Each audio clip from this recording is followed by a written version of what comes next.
आप सभी लोगों ने the famous movie jungle book तो ज़रूर देखी ही होगी, लेकिन अगर मैं आपसे कहूं कि यह मूवी एक रियल लाइफ स्टोरी है, यानी एक सच्ची घटना पर आधारित है, तो काफ़ी लोग मेरी इस बात पर विश्वास नहीं करेंगे।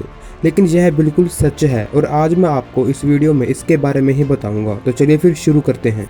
यह सच्ची कहानी एक इंडियन बच्चे के ऊपर है जिसे इंडियन वुल्फ बॉय भी कहा जाता था और उसका नाम रखा था दीना सनीचर। दीना सनीचर कई सालों में भारत में पाए जाने वाले कई जंगली बच्चों में से एक था। सन 1872 में उत्तर प्रदेश के जंगल में दीना सनीचर को एक शिकारियों के ग्रुप ने ढूंढा था। शिकारी देखते हैं कि वह लड़का भेड़ियों के साथ 4 टांगों पर चल रहा था और उसके बाद वह लड़का उन भेड़ियों के साथ एक गुफा के अंदर चला गया। यह पूरा नज़ारा शिकारियों के लिए बहुत ही दिलचस्प और भयानक था और फिर शिकारियों ने उस बच्चे को गुफा से बाहर निकालने के लिए गुफा के आगे आग लगा दी और जब आग लगने से भेड़िए और बच्चा गुफा से बाहर आ गए तो शिकारियों ने उन भेड़ियों को मार दिया और लड़के को अपने साथ ले गए। शिकारी लड़के को एक अनाथ आश्रम में ले गए और वहां पर उसे बपतिस्मा दिया गया और उसका नाम रखा सनीचर। उर्दू लैंग्वेज में इस नाम का मतलब होता है शनिवार, क्योंकि यह शनिवार को ही अनाथ आश्रम में आया था। दीना सनीचर ने वहां पर बहुत संघर्ष किया और उसका IQ लेवल भी बहुत कम था। फादर एरहेड, जो अनाथ आश्रम के हेड थे, उन्होंने नोट किया कि लड़का दिमाग से पागल है। इसके अलावा दीना सनीचर ने कभी भी नहीं सीखा कि कैसे बोलना है। जहाँ तक अनाथ आश्रम में कई लोगों ने उसे बोलने के लिए सिखाने की बहुत कोशिश की, लेकिन वह कभी नहीं सीख पाया कि कैसे बोलना, पढ़ना या लिखना है, क्योंकि भले ही उसे जंगल से जबरदस्ती समाज में वापस लाया गया था, लेकिन वह कभी भी अपने आसपास के लोगों की उम्मीदों पर खरा नहीं उतर पाया। अपने जीवन के पहले 6 साल जंगल में रहने के बाद उसके लिए अपने दिमाग को फिर से खोलना और एक असली इंसान के रूप में बदलना असंभव था। और दीना सनीचर अनाथ आश्रम में जानवरों की तरह आवाज़ें निकालकर बातें करता था और जानवरों की तरह ही 4 टांगों पर चलता था।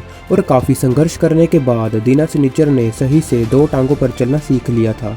और जब उसे कपड़े पहनाए जाते थे तो वह बिल्कुल भी कपड़े नहीं पहनता था, क्योंकि जंगल में काफ़ी लंबे समय तक उसे बिना कपड़ों में रहते हुए उसे उस समय भी अनाथ आश्रम में बिना कपड़ों के रहना ही पसंद था।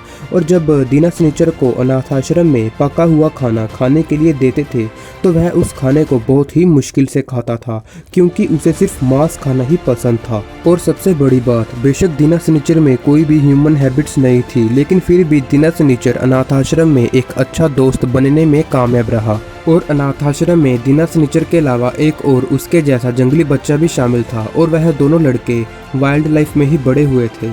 और शायद यही कारण था कि वह अनाथ आश्रम में सिर्फ एक दूसरे की भाषा को ही समझते थे। और अनाथ आश्रम के हेड फादर एरहेड ने नोट किया कि हमदर्दी के इस अजीब बंधन ने इन दोनों लड़कों को आपस में जोड़ा और उनमें से एक लड़के ने दूसरे लड़के को सबसे पहले एक कप में पानी पीना सिखाया। और कुछ ह्यूमन हैबिट्स में से दीना सनीचर अनाथ आश्रम में इंसानों की तरह धूम्रपान यानी स्मोकिंग भी करता था। और कुछ समय बाद उसे अनाथ आश्रम में ट्यूबरकुलोसिस नाम की बीमारी भी हो गई थी।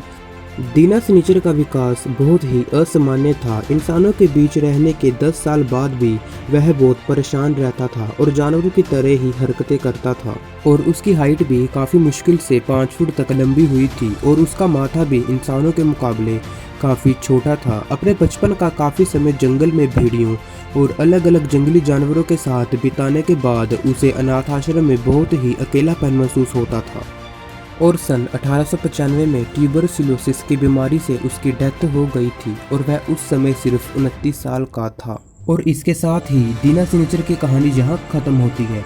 और दोस्तों, मैं आपको यह भी बता दूं कि भारत में पाए जाने वाले कई जंगली जानवरों द्वारा पिछले कुछ सालों में उठाए गए बच्चों की बहुत बड़ी संख्या थी। और दीना सनीचर की खोज के समय भारत में 4 और जंगली बच्चों की रिपोर्ट भी सामने आई थी और इन वर्षों में इनमें से कई केसेस भी शामिल थे।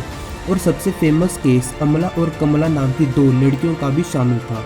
और इन लड़कियों को 1920 के दशक में भारत में भेड़ियों से बचाया गया था और उन्हें खोजने वाले का नाम था JAL सिंह। और उसने दावा किया था कि वह लड़कियां भेड़ियों की तरह चांद को देखकर जोर जोर से चिल्लाती थी और उनकी तरह ही 4 टांगों पर चलती थी और कच्चा मांस भी खाती थी। और इसी तरह लोगों का यह भी मानना है कि ऐसी और कई सच्ची कहानियां भी हैं जो आज तक कभी सामने नहीं आई। तो इसके साथ ही ये वीडियो यहाँ पर खत्म होती है। अगर आपको वीडियो अच्छी लगी तो इसे लाइक और शेयर करना मत भूलिएगा और इस चैनल को भी सब्सक्राइब जरूर कर लीजिएगा और बेल आइकन भी जरूर दबा दीजिएगा ताकि नई वीडियो की नोटिफिकेशन अपलोड होते ही आप सबको पहले मिल जाए। And thank you for watching this video और मिलते हैं फिर अगली वीडियो में। Take care and bye.